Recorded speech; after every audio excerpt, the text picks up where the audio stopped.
Welcome everybody. Today I'm beginning an exercise using Galactic Civilizations 3.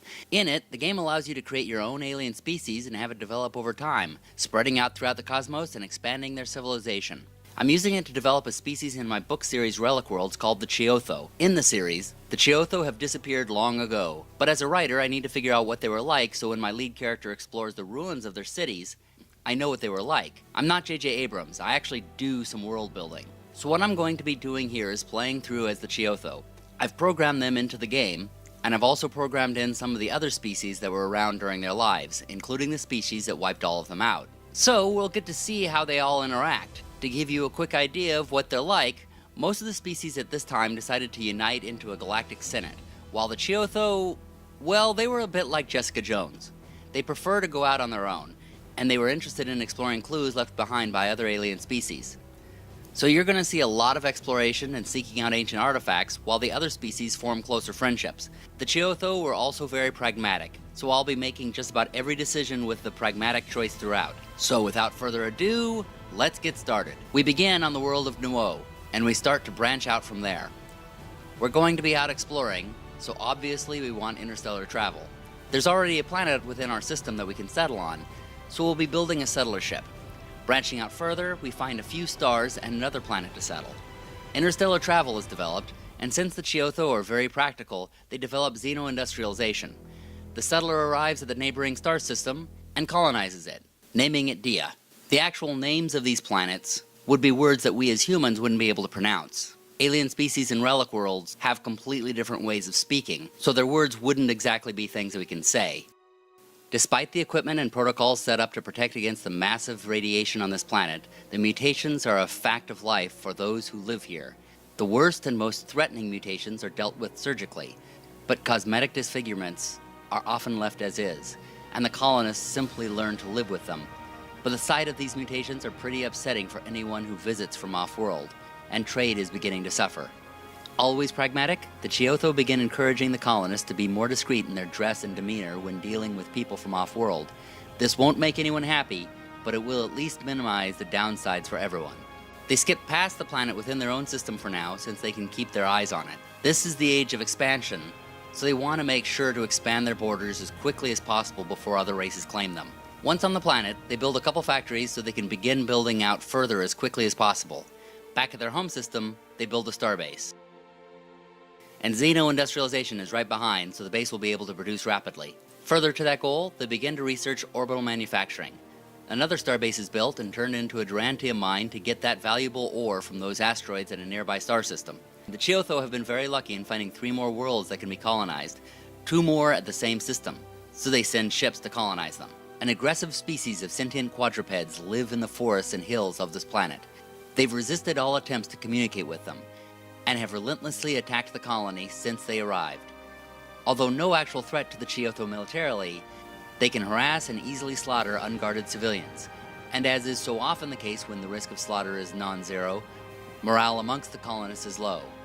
Again being the pragmatic ones, the Chiotho choose to keep their colonists behind the defensive fortifications at all times. They might not like it, but with no great outdoors to enjoy, they might at least get more done. Expanding further, they come upon their first alien species, the Orhap. Unfortunately, they can't speak with them as they have not developed universal translators. They've also come upon a minor race which they can also not speak with. Being isolationists, the Chiotho really aren't too concerned about this, but they are concerned about how close they are, so they colonize the furthest planet to the left as quickly as possible to establish their border. A sudden increase in storm activity on this planet has dramatically increased the weathering of seals on the colony buildings. A new generation of self-sealing seals will help minimize the damage, but replacing them all could be pretty expensive. The Chiotho choose to begin installing new seals on an attrition basis as the old ones break down. That should keep everyone safe enough, even if it does make them look cheap. They then colonize the other planet in their home system to make sure it's not taken by anyone else.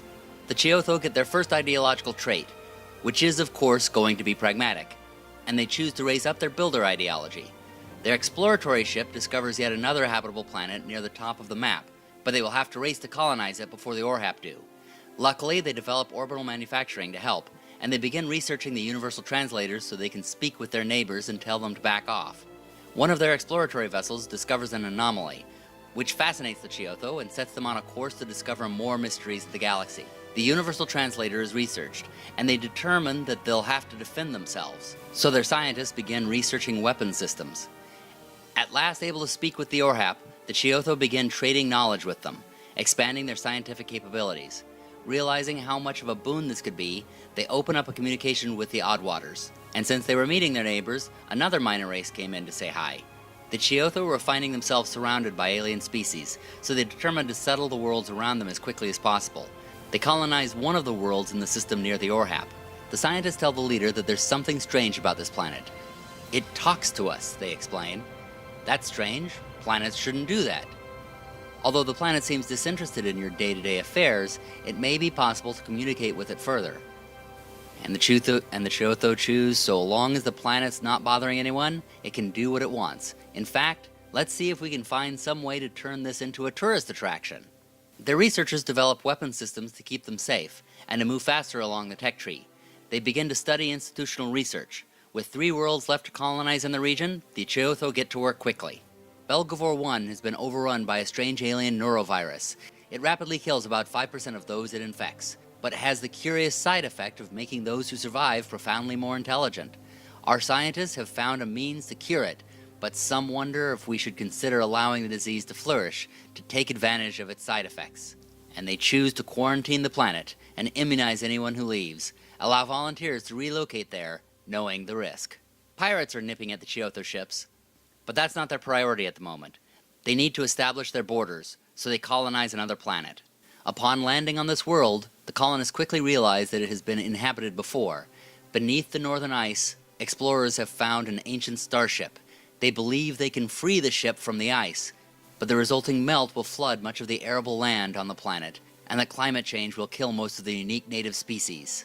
On this world, they find hypersilicates, something, it seems, that was left behind by an alien race, which would help them research, and which could be used as a trade resource. That leaves one more world to be colonized.